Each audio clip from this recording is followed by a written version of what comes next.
En la reunión también estuvo presente Félix Plasencia, canciller oficialista. Además, se espera que el funcionario mantenga encuentros con las instituciones no gubernamentales y también escuche a funcionarios, a la oposición y a organizaciones de la sociedad civil en una agenda de 3 días. Por su lado, el fiscal ha informado que hará cumplir con la justicia en Venezuela y señaló que es necesario que el país se apegue al Estatuto de Roma. Funcionarios venezolanos de oficialismo y oposición esperan la respuesta de la Corte Penal Internacional de continuar o no con la investigación en el país sobre delitos de lesa humanidad cometidos desde abril de 2017. La activista por los derechos humanos Tamara Adrián aseguró que la agenda de la visita del fiscal Karim Khan a Venezuela es controlada por el gobierno de Maduro y que aunque hubo reuniones previas a través de Zoom con varias organizaciones no gubernamentales, no está previsto que haya reunión de forma presencial en el país. Tener reuniones con personajes del régimen, visitas guiadas a sitios que seguramente han sido reclutados y maquillados por el régimen y que, en definitiva, las reuniones con la sociedad civil que están previstas excluyen a las ONG, a las 10, 12 ONG que durante más de 10 años han venido documentando de manera completa los crímenes de lesa humanidad y las violaciones de derechos humanos en Venezuela. La presencia de Khan impulsó nuevamente las protestas de calle. La presidenta del partido Encuentro Ciudadano, Delsa Solórzano, encabezó una manifestación en Altamira, municipio Chacao, para exigir al fiscal de la CPI que escuche a los familiares de los presos políticos del país. Nosotros creemos que es muy importante levantar nuestras voces. No podemos bajo ninguna circunstancia permitir que esta visita tan importante pase por debajo de la mesa. Es por ello que con familia estamos en la calle exigiendo justicia. Desde muy temprano, hoy en la mañana, desde las 6 de la mañana, estamos en la calle con los familiares de las víctimas exigiendo justicia. Libertad para Roland Carreño, libertad para todos los presos políticos. Exigimos libertad para todos nuestros prisioneros de conciencia, porque en efecto, señor fiscal de la Corte Penal Internacional, mientras a usted la dictadura le miente, nuestros presos políticos están siendo torturados. La familia del general Baduel también se unió a las decenas de voces que hoy piden ser escuchados. Somos una de las cientos de víctimas y familias que hemos sido sometidos a crímenes de lesa humanidad y violaciones sistemáticas de derechos humanos. En este sentido, queremos solicitarle por favor nos sea concedida una audiencia para documentar y denunciar todas las atrocidades que como familia hemos vivido por más de 12 años. Y a su vez también solicitarle que por favor sean escuchadas otras víctimas en búsqueda de la incesante justicia y libertad. Por otra parte, el comisionado presidencial para Derechos Humanos y Atención a las Víctimas de Juan Guaidó, Humberto Prado, emitió un comunicado en el que afirma que espera que la visita de Khan pueda traducirse en el comienzo de un camino hacia la justicia para los cientos de familias que hay en el país. En horas de la tarde, Juan Guaidó, líder de la oposición, se pronunció sobre la llegada del fiscal de la CPI a través de su cuenta en Twitter, en donde aseguró que los venezolanos buscan justicia, la cual, a su juicio, es negada en el país. Además, expresó que la visita del representante es histórica, al tiempo que recordó la investigación por delitos de lesa humanidad que se lleva a cabo actualmente. Será el próximo 15 de noviembre cuando se conozca si Alex Saab, quien ha sido señalado en Estados Unidos por blanqueo de dinero, se declarará culpable o no culpable de 7 cargos de los que se le acusa acá en el Distrito Sur de Florida. Precisamente acá nos encontramos frente a la sala de audiencia donde se debía realizar esta audiencia para presentar esos cargos, no solamente leerle cada uno de los delitos que que se le imputan, sino que adicionalmente se podía conocer si él tendría derecho a fianza. Sin embargo, el juez a cargo de esta audiencia específicamente, Edwin Torres, accedió a una petición que haría la defensa de Alex Saab, quien había asegurado que hasta los momentos, en los últimos 15 días, no había podido reunirse en persona con el acusado Alex Saab porque justamente tiene algún tipo de restricción con las regulaciones del coronavirus por haber viajado desde el extranjero hacia tierra estadounidense. Esta petición fue acatada entonces por las autoridades y será entonces el próximo 15 de noviembre cuando se conozca finalmente si él se declararía culpable o no culpable, si se inician los pasos preliminares para un posible juicio oral y público en contra de Alex Saab. Él podría declararse no culpable, sin embargo podría de manera interna en el sistema de justicia estarse manejando algún tipo de acuerdo. También se podría fijar una fianza. Se habla también de que se estudia la posibilidad de brindarle casa por cárcel. Todas estas alternativas no se conocerán hasta tanto no se celebre esta nueva audiencia en los próximos 15 días acá en el Distrito Sur de Florida. Por los momentos es parte de la información que tenemos a esta hora. Ante este anuncio, Humberto Figuera, presidente ejecutivo de la Asociación de Líneas Aéreas en Venezuela, aseguró que esta medida implicaría una mejoría notable, ya que se podrá acceder a las operaciones de todos los aeropuertos nacionales del país. Esperamos ahora, para el caso de Venezuela, que se reactiven las operaciones internacionales también a ciertos países como Colombia, que se termine ya de regularizar los vuelos hacia la península ibérica, Portugal y Iberia. Ya sabemos que están autorizados unos vuelos especiales, pero lo que aspiramos nosotros pronto es que hayan vuelos regulares, no sean vuelos especiales, sino vuelos regulares, abiertos a todo público, y eso pues ya nos llegaría, ya lograríamos con nosotros regularizar por lo menos a la situación en que estábamos antes de la pandemia. Estima que estas medidas puedan irse regularizando y ampliando conforme avance el esquema de vacunación en el país. Fuertes lluvias se registraron durante el fin de semana en el estado Táchira, dejando familias con pérdidas totales de enseres. Usted puede ver, se dañó todas las camas, los colchones, no quedé esperando poder prender la nevera, pero no sé, será lo único que queda sirviendo. Además de las pérdidas de enseres, se suma la problemática que las vías de acceso a las comunidades también están afectadas. Las vías están totalmente destruidas. Yo cargo una moto y francamente esa moto ya está desajustada, ya y barro por todos lados, falla mucho el sistema de la luz. El director de Protección Civil Táchira, Jorge Higuera, indicó que en el sector de San Joaquín hay 12 viviendas anegadas y vehículos atrapados en el lodo.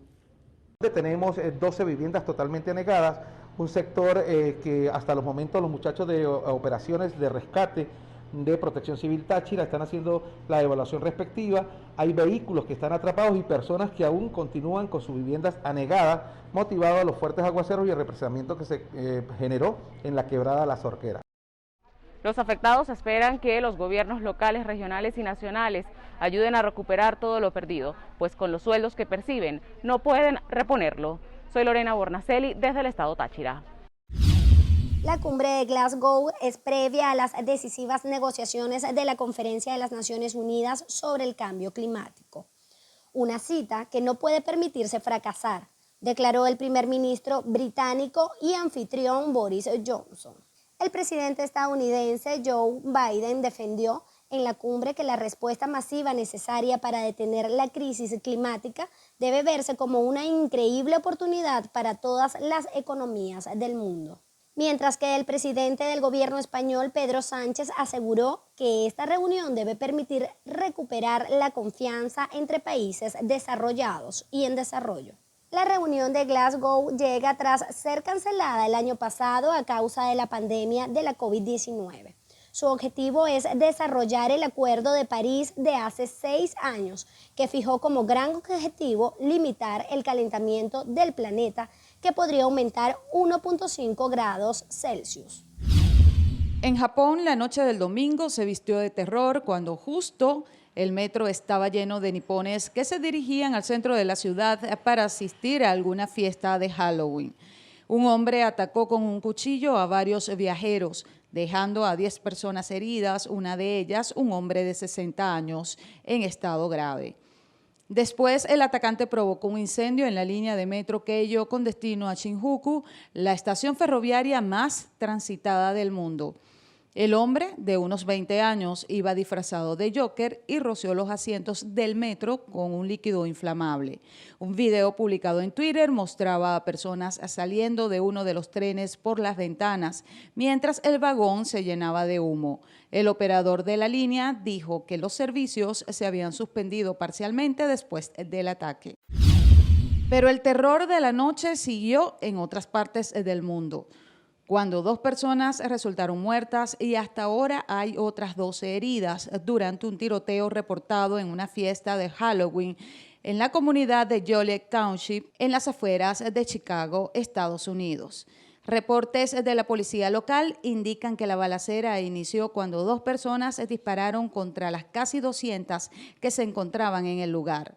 Medios de comunicación norteamericanos indicaron, citando a testigos que salieron ilesos del incidente, que recibieron al menos una docena de disparos en una fiesta que inició en la noche del sábado y que terminó en tragedia el domingo por la madrugada.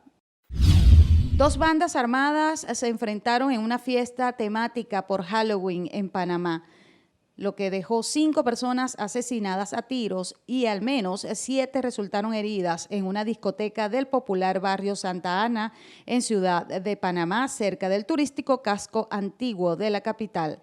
Además, otros 3 cadáveres con signos de ejecución aparecieron en un basurero. La policía asocia lo sucedido a una guerra de pandillas.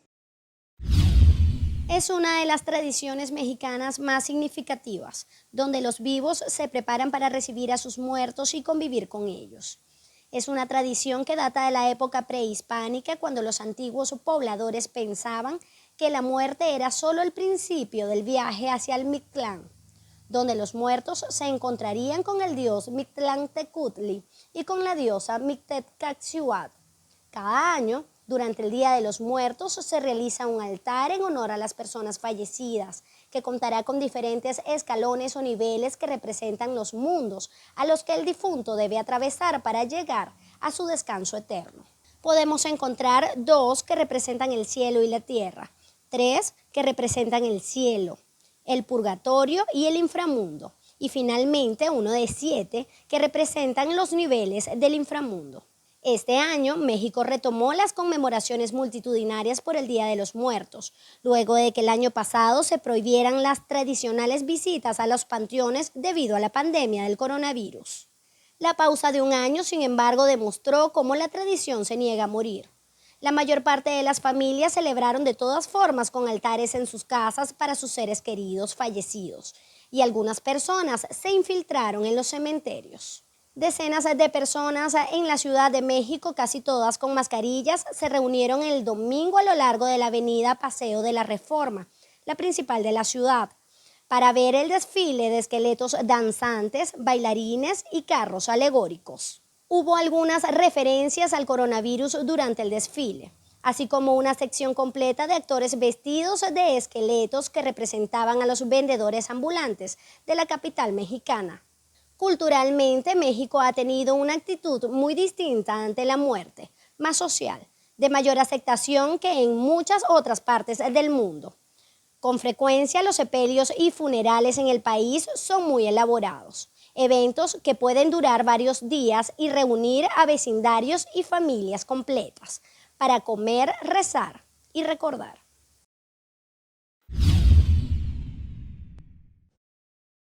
El representante en Europa de Provea, Calixto Ortega, señaló que esta visita pudiera revelar la constante violación de derechos humanos en Venezuela. El fiscal afirma que busca establecer una cooperación según el principio de complementariedad que está siendo analizado en la fase 3 del examen preliminar Venezuela 1, que investiga si se han cometido crímenes de lesa humanidad en Venezuela por lo menos desde abril de 2017. La CPI solo podrá involucrarse si el Estado no está investigando o enjuiciando a los sospechosos de crímenes internacionales previstos en el Estatuto de Roma. Para ello, el fiscal debe establecer primero si las investigaciones y enjuiciamientos son genuinos, es decir, que no sean simulados, y segundo, si son relevantes, es decir, que las investigaciones se dirigen especialmente a los principales responsables de crímenes, en particular contra las cadenas de mando. Por otra parte, Tamara Suju, abogada defensora de los derechos humanos, expuso en sus redes sociales el caso de Luis Humberto de la Sota a propósito de la visita de Khan en el país. El caso de mi hermano está en el Tribunal Militar Primero de Control con el juez Leonard Pereira, a quien hemos solicitado un traslado médico urgente de mi hermano, y esto no ha sido posible. Desde hace meses presenta vértigos que le han producido desmayos y necesita una tomografía urgente. Asimismo, mi hermano es hipertenso y tiene una condición renal que amerita el monitoreo constante del nivel de creatinina. Mi hermano desde la semana pasada está presentando dolores estomacales y se está quejando de tener reflujo y tiene una inflamación abdominal. Un médico del Hospital Militar Vicente Zayas fue a visitarlo la semana pasada para chequearlo. Sin embargo, no llevó tensiómetro y mi hermano fue fotografiado bajo la simulación de una atención médica. Y digo simulación porque el médico no le mandó ni tratamiento ni mandó una orden para ser trasladado en el Hospital Militar como lo amerita. De la misma manera, Iván Simonovic, exiliado y expreso político, envió una misiva al fiscal exponiendo el caso de los policías metropolitanos encarcelados hace más de 18 años y que recientemente fueron cambiados de sitio de reclusión para sacarlos de Caracas a una prisión a más de 400 kilómetros de distancia. Miembros de la sociedad civil y del partido Encuentro Ciudadano se concentraron este martes en la ciudad de Maracaibo para exigir justicia por las violaciones de derechos humanos a propósito de la visita del fiscal general de la Corte Penal Internacional. Esta actividad es como consecuencia de la visita que está haciendo el fiscal de la Corte Penal Internacional, Karim Khan, a Venezuela. Es una visita que no es de turismo, es una visita para confirmar todos los hechos de crímenes de lesa humanidad que han ocurrido en Venezuela en los últimos años. Esta reunión no es una protesta, sino es una invitación al fiscal para que entreviste a los familiares de la víctima, que quién mejor que ellos pueden explicarle las atrocidades que han sido cometidas en los últimos años acá en Venezuela. Los servicios de salud pública no funcionan, un deterioro total, y las personas con muy bajos recursos, con pensiones miserables, no tienen acceso a los servicios de salud. Lo más específico, los programas de trasplante de riñón, que hay infinidad de personas esperando por un trasplante. Las personas que están en los programas para quimioterapia, radiaciones, es inaccesible para ellos. El defensor de derechos humanos, Walter Márquez, se pronunció respecto a la visita del fiscal de la Corte Penal Internacional y pidió que las víctimas de delitos de lesa humanidad sean incluidos en las reuniones. Walter Márquez ha denunciado a Nicolás Maduro por la violación de derechos humanos en Venezuela y por mantener presos políticos en el país. Si él viene a oír a los victimarios, lo lógico es que atienda también a las víctimas, porque aquí hay dos partes y él está violando el principio de igualdad ante la ley. Por otro lado, el fiscal dice que él viene a aprender. Él lo que debe decidir, hay suficientes pruebas en el expediente, porque se sobreentiende que un fiscal de su nivel ya tiene que tener profundo conocimiento, mucho más cuando él ha sido defensor de víctimas y ha sido defensor también de procesados en la propia Corte Penal Internacional y fue presidente del Colegio de Abogados Penal Internacional. El director de esta ONG puntualizó que con la entrega de estos dos documentos buscarán brindar una respuesta a los familiares de las víctimas de ejecuciones extrajudiciales en el país. Y por eso estamos aquí, prácticamente 5, 6, 7, 8 años que tienen solicitando justicia las víctimas y las organizaciones de derechos humanos, depende de nosotros. Y por eso hoy seguiremos viniendo y utilizando los institutos del Estado, porque no pertenecen a un partido político, sino a la ciudadanía. Por su parte, los familiares de las víctimas de ejecuciones extrajudiciales también pidieron justicia ante la Defensoría del Pueblo y esperan una respuesta del fiscal de la Corte Penal Internacional.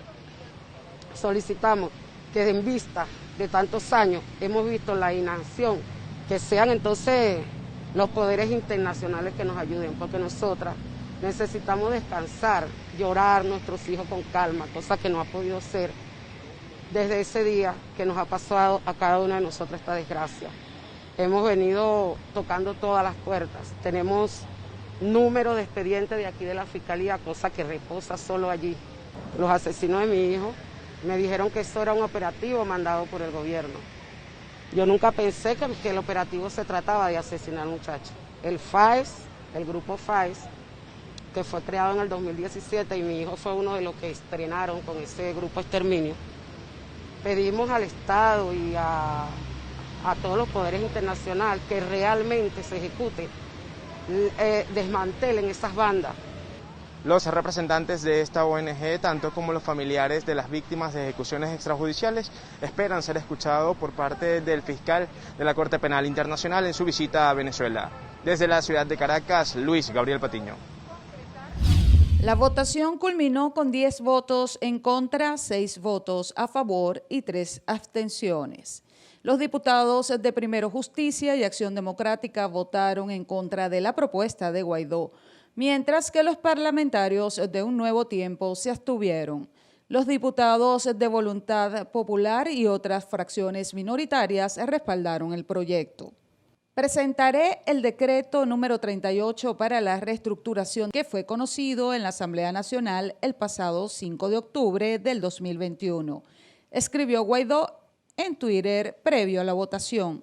En esa misma red social expresó que se debe avanzar en la reestructuración urgente de la gerencia general, establecer responsabilidades e iniciar auditoría externa profunda e imparcial. Calificó la decisión de impostergable y que debía la Asamblea del 2015 aprobar y acompañar estas acciones de forma inmediata.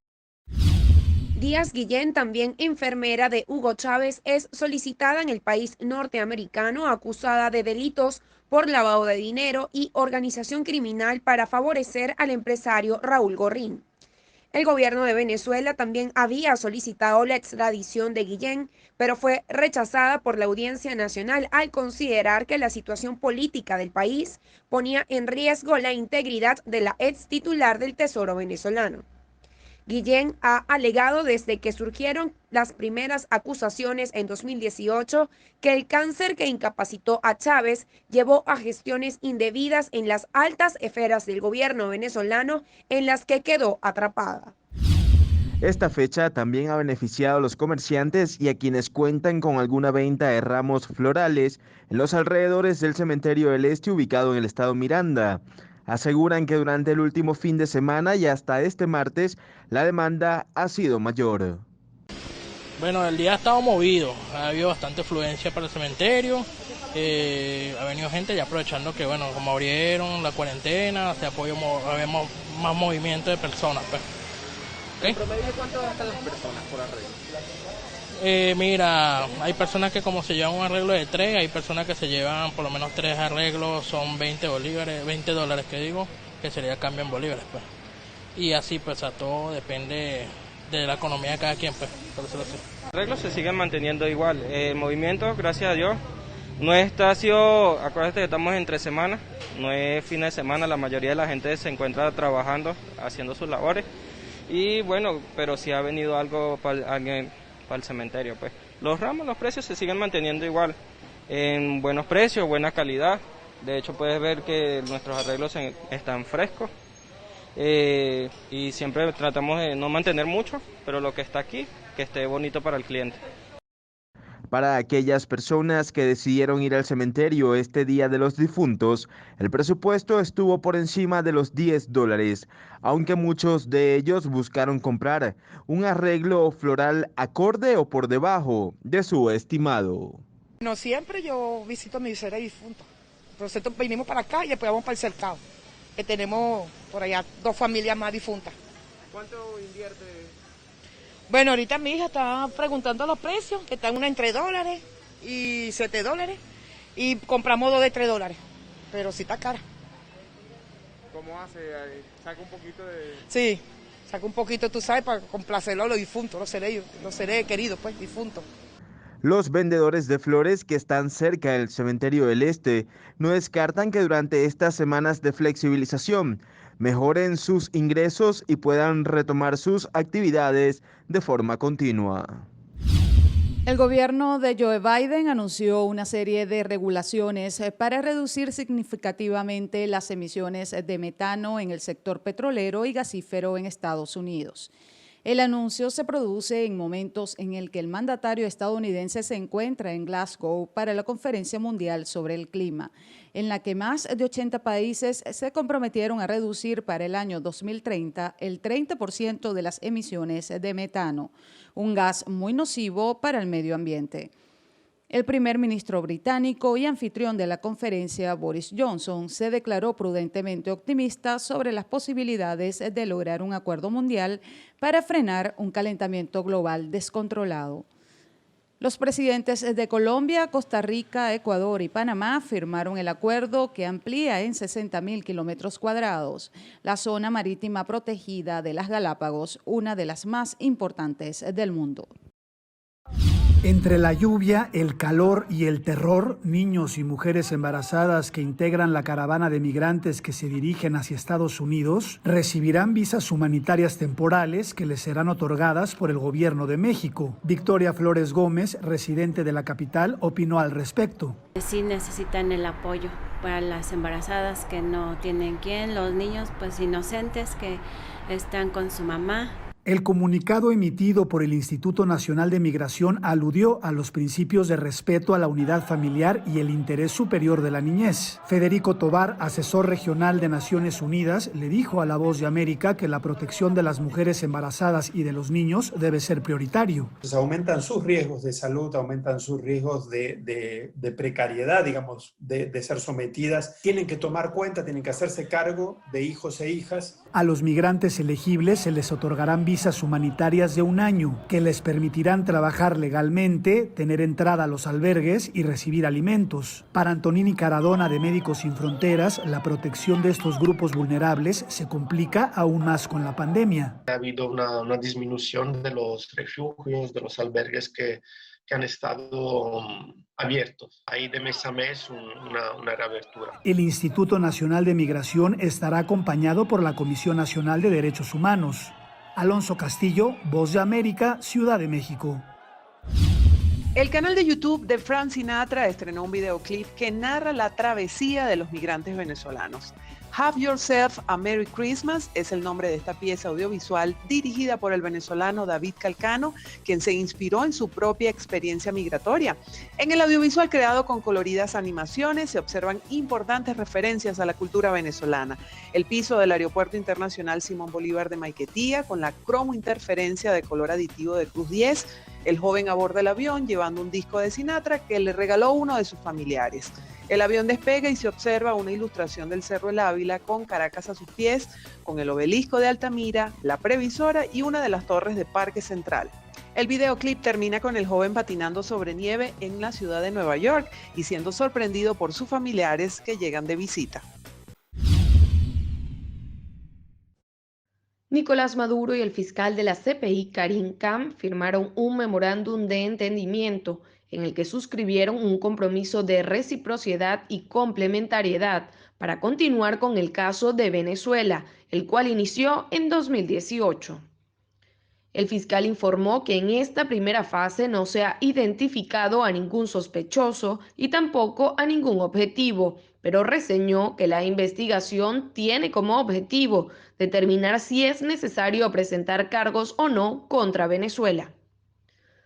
Maduro aseveró que no está de acuerdo con la decisión del representante de la Corte y realizó una nueva invitación con fecha a convenir para que se sigan investigando las presuntas violaciones de derechos humanos en Venezuela. Y les pediré a todos ahora, en este momento, a medida que avanzamos a esta nueva fase, que den a mi despacho, a mi oficina, el espacio necesario para llevar a cabo su trabajo. Y yo francamente analizaré y tendré en cuenta of any efforts to politicize. Y no me gustaría ningún esfuerzo dedicado a politizar the independent work of my office. El trabajo independiente que lleva a cabo mi oficina. Teníamos criterios diferentes. Tenemos criterios diferentes sobre el paso de iniciar la investigación. Respetamos los criterios que usted ha esgrimido y nos acogemos profundamente al espíritu y a la letra de este documento histórico que hemos firmado. Khan, que mantuvo reuniones por casi 4 días, aseguró que el examen preliminar es solo una etapa y se continuará con la siguiente. Además, reconoció la crisis política en Venezuela, pero explicó que ellos no apoyan ninguna fracción política. Pidió el espacio necesario para continuar con la investigación y explicó que reconocerá los esfuerzos de mejora en la justicia, al tiempo que rechazó los intentos de politizar las acciones de la CPI en Venezuela. A su vez, agradeció los esfuerzos por haber facilitado su labor en el país, al tiempo que informó que tuvo la oportunidad de reunirse con diversos organismos. Andreina Baduel, hija del general Isaías Baduel, solicitó al fiscal de la CPI escuchar lo ocurrido con su padre y no olvidar a su hermano Yosnar Adolfo Baduel, quien aún permanece privado de libertad. Que escuche a las víctimas, que somos cientos de familias que somos sometidas a crímenes de lesa humanidad y que son cientos de presos políticos quienes viven este horror. Es por eso que hoy nos encontramos aquí en las afueras del helicoide, para solicitarle muy respetuosamente que solicite entrevistarse con los presos políticos, en mi caso particular, con mi hermano Yosnar Adolfo Baduel, quien lamentablemente fue uno de los que vio morir a mi papá. Tenemos la esperanza de que haga un espacio para escuchar a las víctimas, de que reciba las cientos de denuncias pertinentes que hay en Venezuela e insisto, por eso estamos aquí, apelando a su buena fe y solicitándole que se reúna con las víctimas. Califica de forma positiva la iniciativa de que se establezca una comisión técnica en el país, evaluando y escuchando las denuncias en materia de derechos humanos. El mandatario europeo aseguró que desde el bloque de países se sigue apoyando la lucha democrática en Venezuela para que se consigan elecciones transparentes. Además, explicó que sin votaciones no se podría llegar a una salida de la crisis en el país. Hoy, por ejemplo, el desarrollo inclusivo. Ustedes acogen a muchos migrantes y refugiados venezolanos sobre su territorio y, francamente, les felicito por la política de apertura y de bienvenida de su país, ya que los venezolanos pueden venir a vivir, trabajar y jugarse también en Colombia. Y Francia apoya este esfuerzo humanitario desde el 2018. También vamos a evocar otros temas bilaterales. He hablado de la salud, pero también hay temas económicos, comerciales, nuevas perspectivas en cuanto a energías renovables. Y quiero también agradecerle 2 comentarios que se ha hecho. Uno, que tiene que ver con la política migratoria. Nosotros hemos acogido 1.8 millones de migrantes venezolanos. Ya empezamos a entregar de manera masiva el Estatuto de Protección Temporal por 10 años. Y esto cambia vidas y mejora vidas. Su encuentro sirvió para abordar cuestiones bilaterales y multilaterales, entre ellas el acuerdo de paz entre el Ejecutivo colombiano y la guerrilla de las FARC, del que ahora se cumple el 5º aniversario. Oscar Mesa, director del Centro de Documentación y Análisis Social de la Federación Venezolana de Maestros, señaló que la canasta alimentaria en Caracas tenía un precio de $342,38 durante el mes de septiembre. La canasta alimentaria para octubre en Anzoátegui tiene un valor de $363,05, en Aragua fue de $365,94, Barinas de $381,9 y Bolívar 374,10. Precisó que la canasta alimentaria en todo el país tendría un precio promedio de alrededor de $400 para una familia de 5 miembros.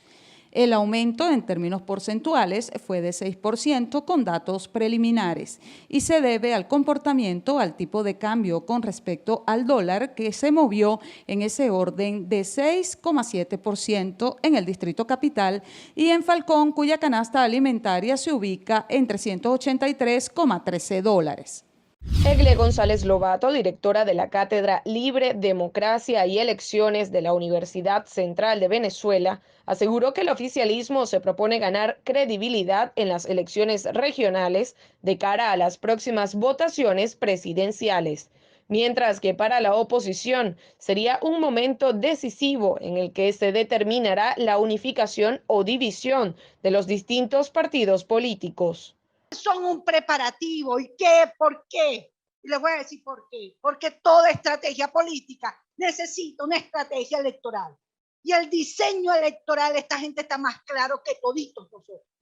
Las elecciones regionales son una conquista del territorio, así han sido siempre para los socialismos.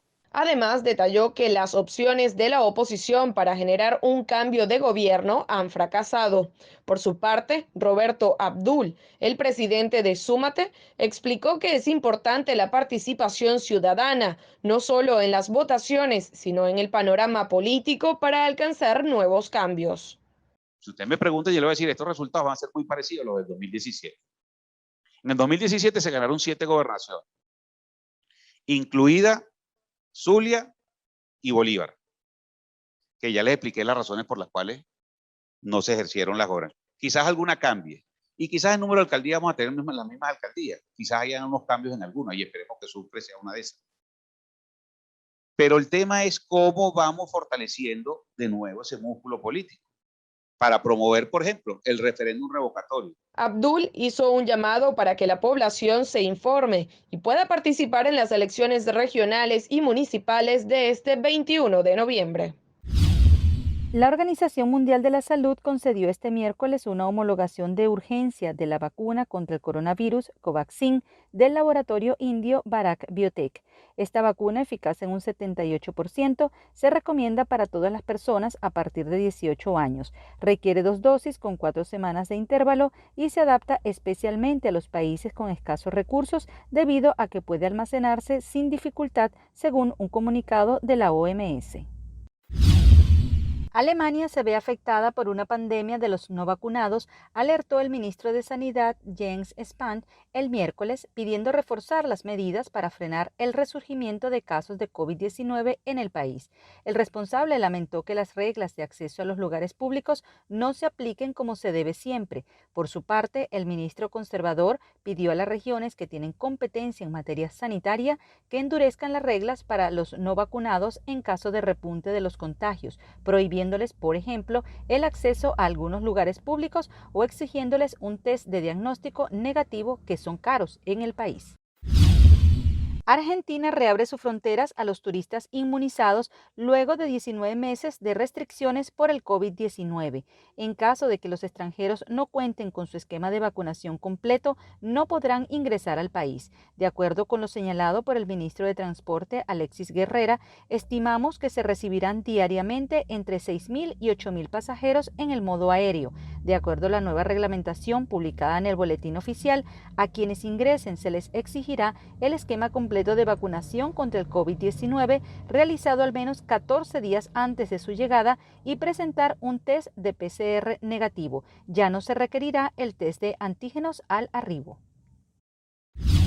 En la madrugada de este 2 de noviembre, las fuertes lluvias causaron un deslizamiento en la vereda San Miguel, zona rural del municipio de Mayama, en Nariño. Sepultados bajo la tierra quedaron un hotel, un restaurante y un billar. Los organismos de socorro han adelantado labores de búsqueda y con el pasar de las horas han aumentado el número de fallecidos. Grandes cantidades de tierra acabaron con la vida de alrededor de 20 personas, las cuales en este momento están siendo buscadas por los organismos de socorro. Actualmente la Defensa Civil colombiana, con más de 40 voluntarios en conjunto con los bomberos, la Cruz Roja, la Policía Nacional y el Ejército, se encuentran haciendo todos los procesos de labores de búsqueda y rescate, remoción de escombros, recuperación de cuerpos, para lo cual desde tempranas horas de la mañana se desplazaron diferentes unidades de las juntas de defensa civil más cercanas y quienes reaccionaron en primera instancia, como lo fue la Junta de Defensa Civil Ricaurte, Junta de Defensa Civil Mayama. Posterior a eso, se acercan los municipios de Túquerres, Huachucal y el municipio de Pasto. Actualmente se continúan con las labores de búsqueda y rescate en las tres estructuras en las cuales la Defensa Civil colombiana, con el apoyo de las demás entidades, ha encontrado hasta el momento 12 cuerpos de las personas que perdieron la vida.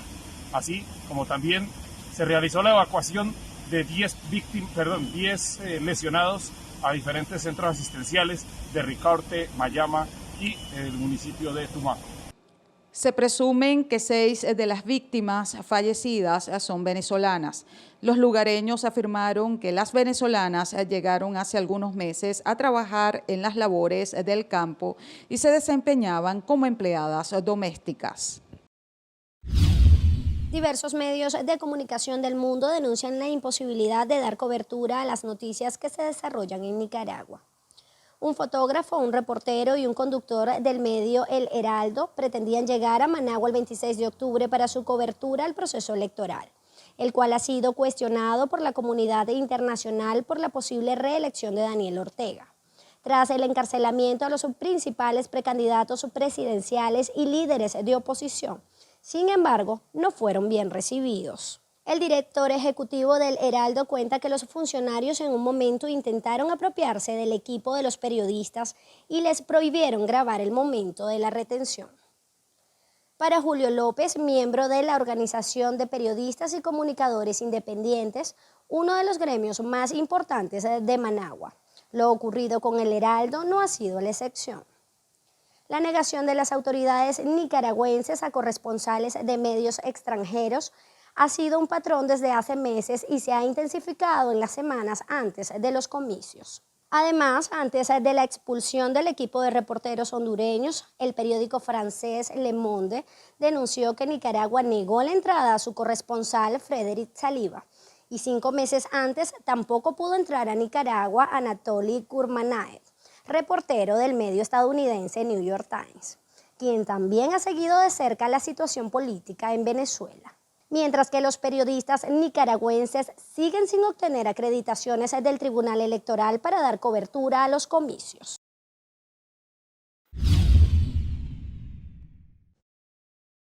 Esta es la mayor deportación de migrantes realizada en Chile este año, los cuales fueron enviados en un vuelo charter. El país se propone minimizar la migración irregular, por lo que se pretende echar a 1.500 personas en 2021. Álvaro Bellolio, director del Servicio Nacional de Migraciones, alertó que hay organizaciones que tratan de frenar las deportaciones, pero aseguró que estas acciones son avaladas por los entes pertinentes en el marco de la ley, debido a que solo se trata de migrantes ilegales. Según información oficial, la mayor parte eran venezolanos, lo que corresponde a más de 70 personas, y fueron deportados a su país de origen por no haber entrado al país de forma regular o por haber cometido crímenes que van desde el tráfico de migrantes, homicidio, hasta robo con intimidación. Más de 800 personas han sido deportadas en 7 vuelos distintos este año debido a una nueva ley de migración más estricta que el conservador Sebastián Piñera promulgó en abril bajo el lema de ordenar la casa y que obliga a los extranjeros a obtener visas en sus países de origen. Los defensores de derechos humanos Rafael Uzcategui y Gonzalo Imiot, ambos miembros de Foro Penal, explicaron que la Corte Penal Internacional, antes de tomar la decisión de continuar con la investigación en Venezuela, tuvieron que haber corroborado que en el país se pudieron haber cometido delitos de lesa humanidad y corroborar que no se hizo una investigación verídica sobre los hechos. Por otro lado, explicaron que la representación de la CPI acudió al país como una forma de corroborar los hechos y tuvo que ser avalado por la administración de Nicolás Maduro. Además, señalaron que si el gobierno no colabora con la investigación, podrían tener consecuencias inmediatas. Si el gobierno de Venezuela trata de salirse, por decirlo de alguna manera, del cumplimiento, trata de evitar el cumplimiento de lo acordado en esa carta que se suscribió el día de ayer, pues estaría básicamente confesando que no le interesa que se haga justicia en Venezuela y estaría pues sirviéndole en bandeja de plata al Tribunal Penal Internacional la posibilidad de que se determinen las responsabilidades que haya que determinar. Eso sería lo que pasaría. Puntualizaron que la cadena de mando debe ser investigada y penalizada, pero además se debe garantizar que los hechos no vuelvan a ocurrir, lo que corresponderá a un cambio en las políticas de la justicia. El fiscal se encuentra en una posición bien comprometida, el fiscal venezolano, el señor Tarek William Saab, porque ha sido la autoridad que ha permitido esas actuaciones irregulares en el sistema de administración de justicia, y ahora no sería un buen mensaje para la Corte Penal Internacional que él fuera el que liderizara ese proceso de investigación. Entonces, aquí hay una serie de consecuencias bien importantes y que por supuesto nosotros vamos a monitorearlas como organización de derechos humanos para su cumplimiento. También aseguraron que las investigaciones penales no tienen un plazo fijo para determinar su resultado. Por su parte, defendieron que el fiscal no haya tenido la oportunidad de haber escuchado ninguno de los testimonios de violaciones de derechos humanos. Yo creo que era prudente que el fiscal no se reuniese con las víctimas directamente en este momento. Okay. Hasta este momento no había una investigación formal y cualquier conversación con una potencial víctima como sujeto procesal que hubiera tenido el fiscal sin que estuviesen presentes, por ejemplo, los representantes del posible perpetrador de un abuso contra esa víctima, hubiera podido conducir a la nulidad de ese testimonio de la víctima, hubiera podido viciar esa prueba. El director para las Américas de Human Rights Watch, José Miguel Vivanco, aseguró que la decisión de la Fiscalía de la Corte Penal Internacional de abrir una investigación en Venezuela por denuncias de delitos de lesa humanidad da una esperanza de justicia a las víctimas de la represión.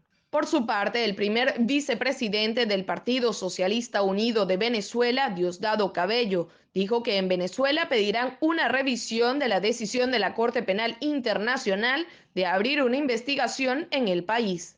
La directora para las Américas de Amnistía Internacional, Erika Guevara Rosas, celebró el avance a la siguiente fase de la CPI y aseguró que es un paso histórico y firme hacia la búsqueda de la justicia. Queda claro entonces que no tenemos absolutamente nada que ocultar y que en el marco de este memorándum que saludamos y felicitamos de entendimiento, se demostrará que hemos avanzado de manera suficiente en la búsqueda de la justicia. Además, el fiscal general oficialista Tarek William Saab se defendió argumentando que no tiene nada que ocultar. El ciberacoso se trata de la intimidación mediante plataformas digitales. Esto se puede llevar a cabo mediante Facebook, Instagram, Twitter. También puede llevarse a cabo mediante videojuegos, mensajería instantánea como WhatsApp o Telegram, o básicamente mediante la telefonía móvil. Las víctimas del ciberacoso pueden llegar a tener síntomas severos. Emocional o psicológicamente, pueden llegar a presentar emociones como la tristeza, la rabia o inclusive ansiedad o depresión. Asimismo, pueden llegar a sentirse desmotivados o inseguros de sí mismos o desprotegidos. Por otro lado, físicamente también se presentan síntomas como el cansancio, insomnio o hipersomnia, aumento o disminución del apetito, sudoración, temblores o taquicardia. ¿Cómo podemos hacer para combatir esta práctica? Primero que nada, tenemos que entender que los niños o adolescentes que incurren en el ciberacoso probablemente están siendo a su vez víctimas de otras situaciones. Para evitar que caigan en esto, tenemos que entender que hay que escucharlos, apoyarlos y comprenderlos. En la medida en la que acompañemos a los niños y los adolescentes en sus emociones y los orientemos para que aprendan a canalizarlas, van a sentir menos la necesidad de agredir o de dañar al otro. El Reino Unido anunció este jueves que es el primer país del mundo en autorizar el Molnupiravir, tratamiento en comprimidos contra la COVID-19 elaborado por el laboratorio estadounidense Merck. El Molnupiravir fue autorizado por el regulador británico para las personas que sufren un coronavirus ligero o moderado y presentan al menos un factor de riesgo de desarrollar la enfermedad de manera grave: obesidad de edad superior a 60 años, diabetes o enfermedades cardíacas. Los antivirales como el Molnupiravir actúan reduciendo la capacidad de reproducción del virus, frenando así la enfermedad. El uso de este fármaco puede ser doble, tanto para evitar que los infectados sufran síntomas graves como para evitar que los que han estado en contacto estrecho desarrollen la enfermedad. La Organización Mundial de la Salud anuncia su gran preocupación por la situación de la pandemia del coronavirus en Europa y alerta sobre factores como la insuficiente cobertura de vacunas y el relajamiento de las restricciones para explicar la subida de casos experimentadas en las últimas semanas. Insisten en la necesidad de actuar de forma proactiva y abogan a reimplantar medidas sociales y de salud pública. Si la evolución actual continúa, afirma el director de la OMS, 500.000 de personas podrían morir en Europa y Asia Central de aquí al 1 de febrero del 2022, en caso de no reaccionar. La región europea de la OMS, que incluye a 53 países de Europa y Asia Central, registró la semana pasada casi 1.8 millones de nuevos casos, 24.000 muertes y en Europa el aumento de las transmisiones en las últimas 4 asciende al 55%. Alemania registró este jueves un récord de contagios diarios desde que empezó la pandemia del coronavirus, con un total de 33.949 casos en 24 horas, según cifras del Instituto de Vigilancia Sanitaria. El récord anterior se alcanzó en diciembre del 2020, cuando se contabilizaron 33.777 nuevos casos. En total, más de 4.6 millones de personas han resultado contagiadas desde el inicio de la pandemia en el país, que en este momento sufre una cuarta ola muy severa que afecta a los no vacunados, según el gobierno. El gobierno de Joe Biden anunció este jueves que las empresas privadas con más de 100 empleados deberán garantizar a partir del 4 de enero que sus trabajadores estén vacunados contra la COVID-19. En caso de no querer vacunarse, los trabajadores de estas grandes empresas deberán someterse a pruebas semanales y también llevar mascarilla todo el tiempo. Funcionarios de la Casa Blanca, en una conversación con periodistas, dijeron que a partir del 4 de enero las inspecciones laborales incluirán controles sobre las órdenes de vacunación, con sanciones de $13.653 por violación de las mismas. Aseguran que con esta medida esperan prevenir miles de muertes y unas 250.000 hospitalizaciones en Estados Unidos. En Nicaragua hay diversas reacciones en torno a la ley Renacer que aprobó la Cámara de Representantes de Estados Unidos y que podría ser firmada en los próximos días por el presidente Joe Biden.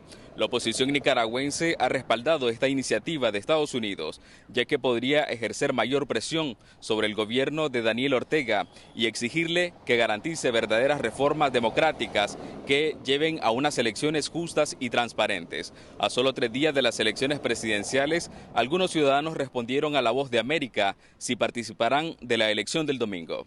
Si yo no salgo a vender con mi carretón, a vender esquimo, no me harto, porque a mí nadie me va a decir tomá. Sí, porque a mí no me va a decir, el gobierno me va a decir tomá, que tú vas a tener un plato de comida, ni nada, tengo que trabajar.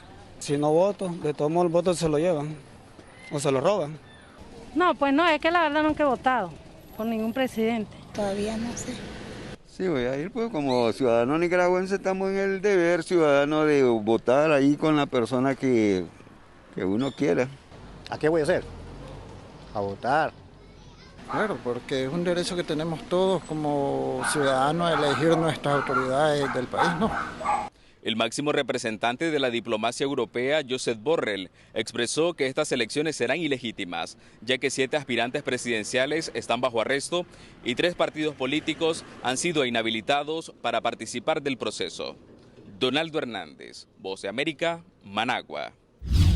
La India iluminó este jueves sus hogares con velas y mantos de luces para celebrar el Año Nuevo hindú, conocido como Diwali, una festividad que amenaza con aumentar los contagios por COVID-19 en el país ante las reuniones familiares y las aglomeraciones por las tradicionales compras previas. Esta importante celebración hindú, donde es costumbre visitar a familiares y amigos para cenar e intercambiar regalos y dulces, podría hacer subir las infecciones en la nación asiática, que al día de hoy presenta uno de los índices más bajos desde el inicio de la pandemia, con 12.885 positivos y 461 muertes en las últimas 24 horas.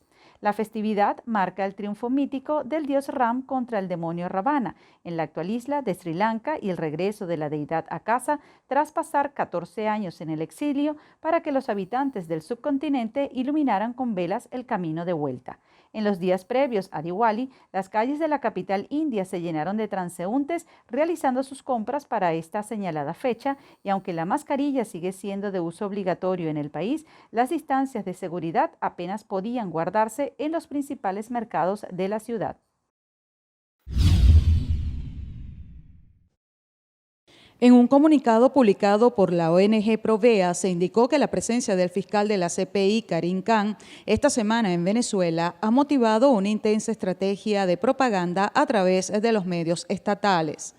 Las organizaciones sociales y de derechos humanos venezolanas que suscribimos en la presente comunicación rechazamos la campaña de criminalización y desprestigio que las actuales autoridades del país realizan contra quienes han cooperado con la Fiscalía de la Corte Penal Internacional sobre los exámenes preliminares abiertos actualmente sobre el país, señala el escrito. Agrega que esta campaña de descrédito busca atemorizar a las víctimas para inhibirlas a que continúen suministrando sus testimonios. Responsabilizamos a las autoridades nacionales de cualquier acción contra la vida, libertad e integridad de quienes están siendo criminalizados por suministrar información a los mecanismos internacionales de protección a derechos humanos, en especial a la Fiscalía de la Corte Penal Internacional. Tras la decisión de la Corte Penal Internacional de abrir una investigación en Venezuela sobre delitos de lesa humanidad, Zair Mundaray, abogado, penalista e investigador de delitos contra los derechos humanos, destacó que el paso a la siguiente etapa reconoce que han ocurrido crímenes de este tipo en el país, por lo que se abre un proceso que permitirá que las víctimas y miembros que puedan aportar pruebas vayan directamente a la Corte. Asimismo, mencionó que hay una gran cantidad de información que involucra la cadena de mando desde lo más alto, de forma que ya empezaron a buscar expedientes de mandos medios para poder procesarlos. ¿Qué le está diciendo el fiscal? Le está indicando, señor, usted tiene que facilitarme todos los mecanismos para que yo investigue libremente, sin coacción a las víctimas, sin persecución, dándome la información que yo requiera. Lo cual está por verse porque conocemos ya el desempeño de las instituciones de justicia que difícilmente puedan colaborar de manera proactiva con una investigación en la cual precisamente los más altos responsables en Venezuela se verán involucrados. Además, advirtió que la administración de Nicolás Maduro podría procesar a algunos funcionarios por estos delitos para, a su juicio, hacer ver que están cumpliendo con la justicia. Por este motivo, el abogado instó a las víctimas a movilizarse y hacer los procedimientos pertinentes para complementar el proceso de investigación. Guaidó destacó los testimonios de decenas de víctimas y que a su vez el sistema de justicia venezolano se encuentra en deuda con ellos. Producto de años de impunidad, producto de violaciones sistemáticas de los derechos humanos, de haber sido denegada la justicia en Venezuela, el trabajo constante de las ONGs, de las víctimas y de los familiares de las víctimas, del Parlamento Nacional, de la Comisión de Política Interior, de la Comisión de Justicia y Paz, hemos visto estos recientes pronunciamientos.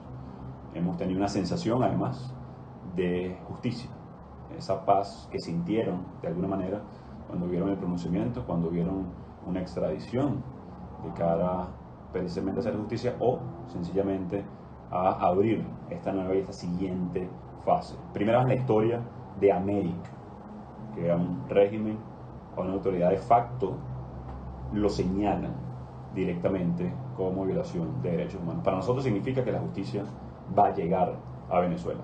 Agregó que esta decisión se suma a los distintos momentos que nos han marcado como sociedad tras los crímenes que se han cometido en el país los últimos años bajo la administración de Nicolás Maduro. Buenas tardes. Belmonte detalló que a la fecha las autoridades de la Universidad Central de Venezuela no pueden ofrecer un pronunciamiento en cuanto a la posible designación de una protectora e integrante de la administración de Nicolás Maduro para la Universidad Central de Venezuela, ya que esto no ha sido oficializado. La Universidad Central de Venezuela tiene consagrada su autonomía en el artículo 109 de la Constitución Nacional, eso es cierto. Sin embargo, eso no es suficiente para decir que está totalmente protegida, que no está acechada y que no hay que protegerla de manera activa constantemente y estar siempre muy cuidadoso ante cualquier amenaza con respecto a la vigencia de ese principio esencial. Hasta tanto no haya una designación oficial que diga el presidente de la República por autoridad de alguna ley, decreto que voy a designar a tal persona protectora de la universidad, hasta que eso no exista, yo no puedo opinar sobre un hecho sobre el cual hay especulación. A lo mejor es cierto, pero no tenemos ninguna, y tengo que hablar en este caso como sociólogo y como autoridad, nada que diga, bueno, mire, hemos recibido una comunicación mediante la cual se designa a una persona protectora de la universidad. El secretario de la UCB también detalló que a la fecha esta casa de estudios atraviesa dos procedimientos, uno de ellos de carácter administrativo, esto en relación a la designación de la nueva ministra de Educación Superior, por lo que aseguró que esperan reunirse próximamente con ella para determinar nuevos lineamientos, aunque pidió que respete la personalidad de cada casa de estudios universitarios. Pero nosotros de manera respetuosa, si eso es así, le discutiremos a ella y le diremos lo que opinamos con respecto a la concepción global del plan educativo universitario que el gobierno ha asumido como parte de sus trabajos políticos en Venezuela. Pero vamos a esperar que haya esa reunión. Es muy probable que haya algunos matices que tengamos que tomar en cuenta, pero los elementos generales estratégicos que el gobierno ha establecido para las universidades no parecieran que fuesen a ser cambiados. Nosotros hemos visto cómo en los últimos días se ha arremetido con la autonomía universitaria, designando a Jacqueline Farías como protectora, algo que no aparece en la Constitución y una persona que ni siquiera es parte de la comunidad universitaria. También vemos cómo se designa a Tibisay Lucena como ministra de Educación Superior, una persona que no tiene ninguna total conocimiento sobre la crisis universitaria. Hoy el Estado venezolano atenta contra la autonomía universitaria, designando a dos personas que son del régimen de Nicolás Maduro y que lo que quieren es violar constantemente nuestra Constitución, en la que sale que la universidad es autónoma. También enfatizó que aunque persiste el desarrollo de la pandemia en el país, se debe considerar la oportunidad para retornar a las clases de manera presencial, ya que es la dinámica de las universidades. Desde Caracas, Venezuela, Luis Gabriel Patiño. La presidenta de la Sociedad Venezolana de Puericultura y Pediatría, Tamara Salmen, aseguró que el regreso a clases presenciales es un peligro debido a la falta de garantías y condiciones en los planteles escolares. Asimismo, Uniades Urbina, médico pediatra, destacó que la Academia Nacional de Medicina suministró a los organismos públicos del país varios lineamientos a seguir para un reinicio de clases seguro en medio de la presencia de la COVID-19. Además, advirtieron que el relajamiento de las medidas durante las fechas decembrinas podrían provocar una nueva ola de contagios para enero del 2022. Por su parte, el médico Carlos Walter instó a la administración de Nicolás Maduro a no vacunar a los niños con dosis si no han sido respaldadas debidamente por estudios. Invitamos a las organizaciones, comunidades educativas, asociaciones de padres y representantes, gremios, sindicatos y asociaciones que realizan actividades en los sectores educación y salud y a otras organizaciones de la sociedad civil a que se incorporen en la defensa de los intereses superiores de niñas, niños y adolescentes en materia de educación y salud, y a los padres y representantes a vacunar a sus adolescentes mayores de 12 años y a vacunarse ellos. Atender este llamado permite contribuir al desarrollo de hogares autoprotegidos. Por su parte, los restaurantes fueron sometidos a la medida en la que se restringe el aforo. El presidente de la Cámara Nacional de Restaurantes, Iván Puerta, había informado que más de 400 restaurantes de Venezuela se han registrado para aplicar el semáforo anti-COVID, el cual entró en vigencia el pasado lunes. A su vez, agregó que aún hay establecimientos pendientes en el sistema para la aprobación. El rector del CNE, Roberto Picón, advirtió que 17 aspirantes postulados a las elecciones regionales y locales que se realizarán el 21 de noviembre fueron inhabilitados por la Contraloría General. En un mensaje en su cuenta en Twitter, el funcionario aseguró que desde mayo, cuando fueron nombrados los actuales rectores del CNE, han recibido 24 inhabilitaciones políticas, 17 de ellas correspondientes a ciudadanos que fueron postulados a los comicios. Además, Picón subrayó la necesidad de solucionar, al menos parcialmente, el problema de las inhabilitaciones políticas de candidatos postulados en estos comicios. Para ello, el rector instó a los partidos políticos a realizar las sustituciones de los inhabilitados con el fin de evitar que los votos contados a ellos sean nulos.